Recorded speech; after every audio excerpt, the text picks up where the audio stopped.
ജീവിതത്തിൽ റിസ്ക് എടുക്കുക.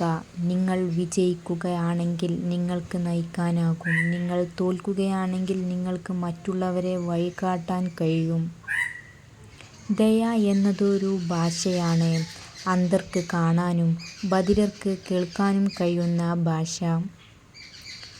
ആരെങ്കിലും സ്വാഗതം ചെയ്യുന്നതിന് കാണപ്പെടുന്നതിനും കേൾക്കപ്പെടുന്നതിനും വിലമതിക്കുന്നതിനും സ്നേഹിക്കുന്നതിനും പിന്തുണയ്ക്കുന്നതിനും നമ്മളൊരു കാരണമാകുക.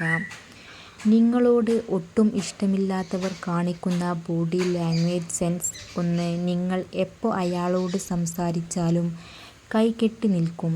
2. നിങ്ങളോട് അയാൾക്ക് തീരെ വിശ്വാസമുണ്ടാവില്ല. നിങ്ങളോട് ഒരു കാര്യവും പറയില്ല. 3. നമ്മൾ കുറേ സംസാരിക്കുകയും അയാൾ മൂളുക മാത്രം ചെയ്യുകയാണെങ്കിൽ. 4. അയാളുമായി ചാറ്റ് ചെയ്യുമ്പോൾ തിരിച്ച് ഇമോജി മാത്രം ഉപയോഗിക്കുകയാണെങ്കിൽ. 5. ഇഷ്ടമില്ലാത്ത ആളുകൾ പരമാവധി നമ്മളുമായി ഹാൻഡ് ഷേക്ക് ഇതിൽ നിന്നൊക്കെ ഒഴിഞ്ഞുമാറും. 6. സഹായം ചോദിച്ചാൽ പല ഒഴിവുകഴിവുകൾ പറഞ്ഞ് മാറിപ്പോകും. പ്രക്ഷുബ്ധമായ പെരുമഴക്കാലം കഴിയാൻ കാത്തിരിക്കരുത്. മയിൽ നൃത്തം ചെയ്യാനാണ് നാം പരിശീലിക്കേണ്ടത്. മുന്തിരികൾ ഞെക്കിപ്പിഴിയാതെ വൈൻ ഉണ്ടാക്കാൻ സാധ്യമല്ല. പൂക്കളെ ഞെരുക്കാതെ പെർഫ്യൂം ഉണ്ടാക്കാൻ സാധ്യമല്ല. അതുകൊണ്ട് ജീവിതത്തിൽ സമ്മർദ്ദങ്ങൾ ഉണ്ടാകുമ്പോൾ ഭയപ്പെടാതിരിക്കുക.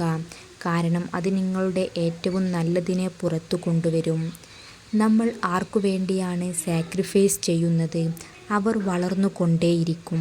കുറേ വർഷം കഴിഞ്ഞ് അവർ നമ്മളോട് ചോദിക്കും, നീ എന്ത് ചെയ്യുകയായിരുന്നു എന്ന്. നിങ്ങളുടെ പിന്നിൽ നിന്നുകൊണ്ട് നിങ്ങളെക്കുറിച്ച് കുറ്റം പറയുന്നവരെ ശ്രദ്ധിക്കേണ്ട. അവരെ വിട്ടേക്കുക.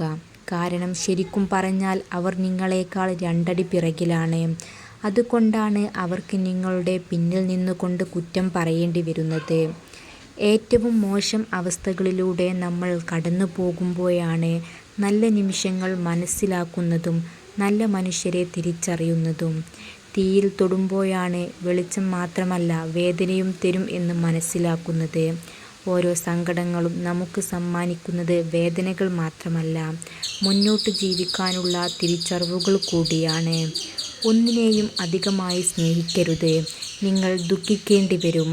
ഒന്നിനെക്കുറിച്ചും അധികമായി ആലോചിക്കരുത്. നിങ്ങളുടെ സമാധാനം കെടുത്തും. ഒന്നിനു വേണ്ടിയും യാചിക്കരുത്. നിങ്ങൾ അപമാനിക്കപ്പെട്ടേക്കാം.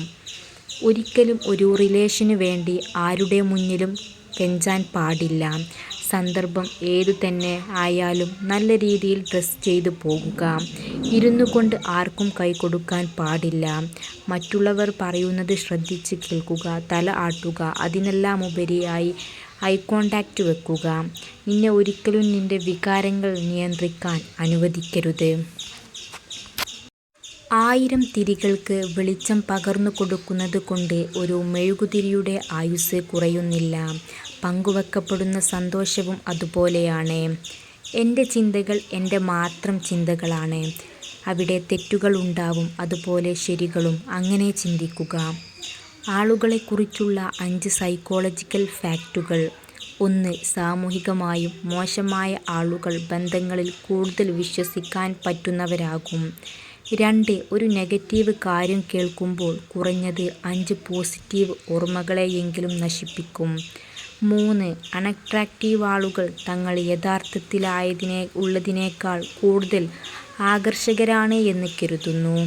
മറുവശത്ത് ആകർഷകമായ ആളുകൾ അവരുടെ ആകർഷണീയതയെ കുറച്ച് കാണുന്നു.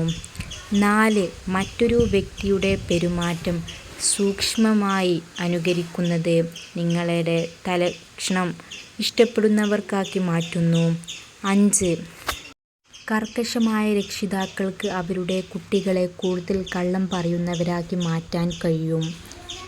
ജീവിതം ഒരു സൈക്കിൾ സവാരി പോലെയാണ്. വീഴാതിരിക്കണമെങ്കിൽ നീങ്ങിക്കൊണ്ടേയിരിക്കണം. കാലങ്ങൾ കടന്നു പോകുമ്പോൾ എല്ലാവരിലും മാറ്റങ്ങൾ സംഭവിക്കും. ഇത് നമ്മളെ ചേർത്ത് നിർത്തിയവർ നാളെ നമ്മളെ മാറ്റി നിർത്തും. അവരുടെ മനസ്സിലെ മുൻഗണന മാറുമ്പോൾ നമ്മുടെ സ്ഥാനത്തിനും മാറ്റം വരാം. ജീവിതത്തിൽ ആരെയും വില കുറച്ച് കാണരുത്. ഓർക്കുക, നിലച്ചുപോയ ഘടികാരവും ദിവസത്തിൽ 2 പ്രാവശ്യം നമുക്ക് സമയം കാണിച്ചു തരുന്നു. ചെയ്തു പോയതൊന്നും തിരുത്താൻ കഴിയില്ലല്ലോ. പക്ഷേ ഇനിയൊരിക്കലും ആവർത്തിക്കാൻ പാടില്ല. ഒരിക്കൽ കൂടി എല്ലാം ആദ്യം മുതൽ തുടങ്ങണം. ഇപ്പോൾ എനിക്കതിന് കഴിയും. ചിലർക്ക് അവഗണിക്കാൻ പ്രത്യേകിച്ച് കാരണം ഒന്നും ആവശ്യമില്ല. ചിലർ അസൂയ കൊണ്ട് അവഗണിക്കും. തന്നെക്കാൾ മികച്ചതാണെന്ന് തോന്നിയാൽ ചിലർ അവഗണിക്കും. നമ്മളെക്കാൾ മികച്ച ഒരാളെ കിട്ടിയെന്ന് തോന്നിയാൽ ചിലർ അവഗണിക്കും. ചിലരെ സ്നേഹം അഭിനയിച്ച മനസ്സുകൊണ്ട് അവഗണിക്കും. ഞാൻ രക്ഷപ്പെട്ടില്ലെങ്കിലും ഞാൻ കാരണം അവൻ രക്ഷപ്പെടരുത് എന്നോർത്ത് അവഗണിക്കും. നമ്മളെ അവഗണിക്കുന്നവർക്ക് ഒരിക്കലും യഥാർത്ഥ സ്നേഹമോ ആത്മാർത്ഥതയോ കാണില്ല. വിഡ്ഢികൾക്ക് വേണ്ടി നിങ്ങൾ എന്തൊക്കെ നല്ലത് ചെയ്താലും അത് നിങ്ങളുടെ കടമയാണെന്നും നിങ്ങൾ അത് തുടരണമെന്നും മാത്രമേ അവർ ചിന്തിക്കൂ. നിങ്ങളുടെ മൂല്യം ഒന്നും അവർ ഒരിക്കലും വില കൽപ്പിക്കില്ല. അവർ നടക്കുന്നു യന്ത്രം പോലെ എപ്പോഴും ഒരു ദിശയിൽ മാത്രമേ ചിന്തിക്കുകയുള്ളൂ. ചിലവാക്കിയ സമയത്തിൻ്റെയും നഷ്ടമായ ആരോഗ്യത്തിൻ്റെയും കണക്കെടുപ്പാണ് വാർദ്ധക്യം. ആകസ്മികമായ ആരെയും നിങ്ങൾ കണ്ടുമുട്ടാറില്ല. അവിടെ എന്തെങ്കിലും കാരണം ഉണ്ടായിരിക്കും. ഒന്നുകിൽ ഒരു പാഠം, അല്ലെങ്കിൽ ഒരു അനുഗ്രഹം. ഒരു രക്ഷകൻ്റെയും വരവും കാത്തിരിക്കരുത്. നിങ്ങളല്ലാതെ നിങ്ങളെ മറ്റാരും രക്ഷിക്കുകയില്ല. സ്ത്രീകളുടെ സൈക്കോളജി. അവർ കെയറിങ് ലഭിക്കാൻ വളരെ അധികം ആഗ്രഹിക്കുന്നു. അവരോട് കൂടെ സമയം ചെലവഴിക്കാൻ ആഗ്രഹിക്കുന്നു. അവർ എല്ലാ കാര്യങ്ങളിലും അപ്രീസിയേഷൻ ആഗ്രഹിക്കുന്നു. അവരെ കുറ്റപ്പെടുത്തുന്നവരോട് തീരെ ഇഷ്ടമില്ലാതെ ആവും. അവരോടുള്ള സ്നേഹം ഉള്ളിൽ ഒതുക്കാതെ പ്രകടിപ്പിക്കുന്നത് അവർ ഇഷ്ടപ്പെടുന്നു.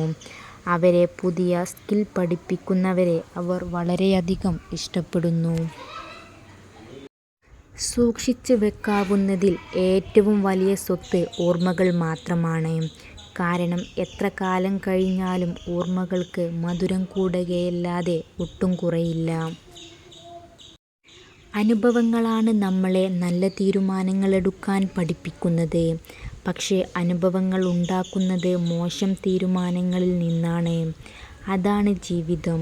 അതിനാൽ ഇതുവരെ എടുത്ത മോശം തീരുമാനങ്ങളെ ഓർത്ത് വിഷമിക്കാതിരിക്കുക. അതിൽ നിന്ന് നിങ്ങൾ പഠിച്ചത് നല്ല പാഠങ്ങളാണെന്ന് മനസ്സിലാക്കുക. ഒറ്റയായ മനുഷ്യനും ഉറവ പറ്റാത്ത തീർത്ഥാടകവും ഒരുപോലെയാണ്. രണ്ടും എന്നും ദാതാക്കൾ മാത്രമായിരിക്കും. ഓരോ വേദനകളും ഒരു തിരിച്ചറിവാണ്.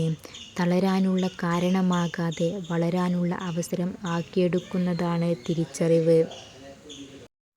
നിങ്ങളുടെ ജീവിതം നശിപ്പിക്കുന്ന 6 കാര്യങ്ങൾ. 1. നിങ്ങളെ ആരെങ്കിലും വന്ന് രക്ഷിക്കും എന്ന് വിചാരിക്കുന്നത്. 2. ഓരോ തെറ്റുകൾ തന്നെ വീണ്ടും വീണ്ടും ആവർത്തിക്കുന്നത്. 3. വരുമാനത്തേക്കാൾ ചിലവാക്കുന്നത്.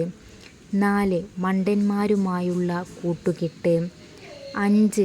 നിങ്ങളുടെ എല്ലാ കാര്യങ്ങളും മറ്റുള്ളവരോട് പങ്കുവെക്കുന്നത്. 6.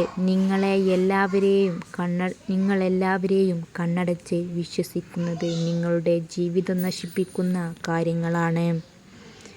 കടലോളമുള്ള സ്നേഹം തിരമാല പോലെ ആഞ്ഞടിക്കുമ്പോഴും സന്തോഷം നിറഞ്ഞ തീരം തേടിയുള്ള യാത്രയാണ് ഓരോ ജീവിതവും. നിങ്ങൾ ഇപ്പോൾ ചെലവഴിക്കുന്ന സമയമാണ് നിങ്ങളുടെ ജീവിതം. അത് നിങ്ങൾ എങ്ങനെ ചെലവഴിക്കാൻ ആഗ്രഹിക്കുന്നു? ദുഃഖിക്കാനോ, ക്ഷമ ചോദിക്കാനോ, ചോദ്യം ചെയ്യാനോ, സ്വയം പൊറുക്കാനോ, ആഹാരം കഴിക്കാൻ വേണ്ടി മാത്രമോ? അതോ നിങ്ങളെ കണ്ടിട്ടില്ലാത്ത ആളുകളുടെ പിന്നാലെ ഓടാനോ? ധൈര്യമായിരിക്കുക. ആദ്യം നിങ്ങളെ സ്വയം വിശ്വസിക്കുക. നല്ലതെന്ന് തോന്നുന്നത് ചെയ്യുക, എടുക്കുക. നിങ്ങൾക്ക് ഒരു ജീവിതമുണ്ട്. സ്വയം അഭിമാനിക്കുകയും ചെയ്യുക. സന്തോഷം തേടി മറ്റുള്ളവരുടെ പിറകെ പോയി സ്വയം വേദനിക്കുന്നതിനേക്കാൾ നല്ലത് ഉള്ള സങ്കടങ്ങളുമായിട്ട് തനിയെ നടക്കുന്നതാണ്. അച്ഛനും അമ്മയും ജീവിച്ചിരിക്കുന്ന കാലമാണ് ജീവിതത്തിലെ മനോഹരമായ കാലം. അവരെ ഉള്ളിടത്തോളം കാലം നമ്മൾ കുട്ടികളാണ്. അവരിൽ ഒരാൾ പോകുമ്പോൾ ചിറകറ്റ കുഞ്ഞു കുരുവിയെപ്പോലെ നൊന്തുപോകും. ഇന്ന് കാത്തിരിക്കാനും ഇഷ്ടപ്പെടാനും ഒരുപാട് പേർ നമുക്ക് ചുറ്റുമുണ്ട്. അവരൊക്കെ നമ്മെ സ്നേഹിക്കാൻ തുടങ്ങിയത് നാം ആരൊക്കെയോ ആയതിന് ശേഷമാണ്. ഒന്നുമില്ലാതിരുന്ന കാലത്ത്, ഒരു രൂപം പോലും ആകാതിരുന്ന കാലത്ത്, ഈ ലോകത്തേക്ക് വരുന്നതിന് മുൻപ് നമ്മെ സ്നേഹിക്കാനും കാത്തിരിക്കുകയും ചെയ്തവരാണ് അവർ രണ്ടുപേരും. അവർ ജീവിച്ചിരിക്കുന്ന കാലമാണ് ഏറ്റവും മനോഹരമായ കാലം. സംസാരിക്കുമ്പോൾ ചിരിച്ചുകൊണ്ട് മാത്രം സംസാരിക്കുന്ന സ്ത്രീകൾ കൂടുതൽ നിഷ്കളങ്കരാണെന്ന് പഠനങ്ങൾ പറയുന്നു. ഉപയോഗം കഴിഞ്ഞാൽ മാറ്റി നിർത്തപ്പെടുന്ന വേഷങ്ങൾക്ക് ചമയമിടാതിരിക്കുക. ചന്തം കുറവാണെങ്കിലും ചങ്കിൽ സൂക്ഷിക്കുന്നവരുടെ വേഷങ്ങൾക്ക് ചമയമിടുക. വിലയില്ലാത്തത് ഒന്നുമില്ല. മറ്റൊരാൾക്ക് കയ്പായത് മറ്റൊരാൾക്ക് മധുരമാവാം, വേറെ ചിലർക്ക് അതിമധുരവും. മനസ്സമാധാനം ഒരിക്കലും നമ്മളെ തേടി വരില്ല. കാരണം അത് നമ്മുടെ കൈകളിൽ തന്നെയാണ്. അത് അറിയണമെങ്കിൽ അമിതമായി ആരെയും സ്നേഹിക്കാനോ വിശ്വസിക്കാനോ പാടില്ല. ആരും തികഞ്ഞവരല്ല. ആരും പൂർണ്ണമാകാൻ അർഹരുമല്ല. ആർക്കും ഒന്നും എളുപ്പമായി നടക്കുകയുമില്ല. എല്ലാവർക്കും പ്രശ്നങ്ങളുണ്ട്. മറ്റുള്ളവർ എങ്ങനെയാണ് കടന്നു പോകുന്നത് എന്ന് നിങ്ങൾക്കറിയില്ല.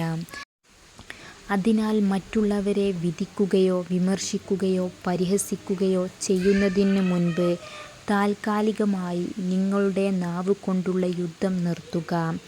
എല്ലാവരും അവരവരുടെ തനതായ രീതിയിലാണ് ജീവിക്കുന്നത്. സമ്പത്തല്ല, സമാധാനമാണ് മനുഷ്യജീവിതം. സന്തോഷകരമാക്കുന്നത് സ്നേഹവും കരുതലുമാണ് ഏറ്റവും വലിയ സമ്പത്ത്. ജീവിത പാഠങ്ങൾ. നിങ്ങളുടെ മനസ്സിൽ പ്രതികാരവും വെറുപ്പും മുറിവുകളും ഒക്കെ നിറഞ്ഞിരിക്കുമ്പോൾ നിങ്ങൾക്ക് ഒരിക്കലും സന്തോഷമായിരിക്കാൻ കഴിയില്ല. മറ്റുള്ളവരുടെ തെറ്റുകളും അതിൻ്റെ ഫലങ്ങളും ചിന്തിച്ച് ജീവിതം മുന്നോട്ട് കൊണ്ടുപോകാനും കഴിയില്ല. ജീവിതം അധികം നീളമില്ലാത്ത ഇടവഴിയാണ്. ക്ഷമയും സഹനവും സ്നേഹവുമാണ് നിങ്ങളുടെ മനസ്സിന് മുറിവിനുള്ള മരുന്ന്. അത് ചികിത്സിക്കാൻ കഴിയുന്ന ഡോക്ടർ നിങ്ങൾ മാത്രമാണ്. നിങ്ങളെ വിധിക്കാൻ ആർക്കും അവകാശമില്ല. കാരണം നിങ്ങൾ എന്താണ് അനുഭവിച്ചത് എന്ന് ആർക്കും അറിയില്ല. അവർ കഥകൾ കേട്ടിരിക്കാം, പക്ഷേ നിങ്ങളുടെ ഹൃദയത്തിൽ തോന്നിയത് അവർക്ക് അനുഭവപ്പെട്ടിട്ടില്ല. Thanks for watching. Don't forget to subscribe.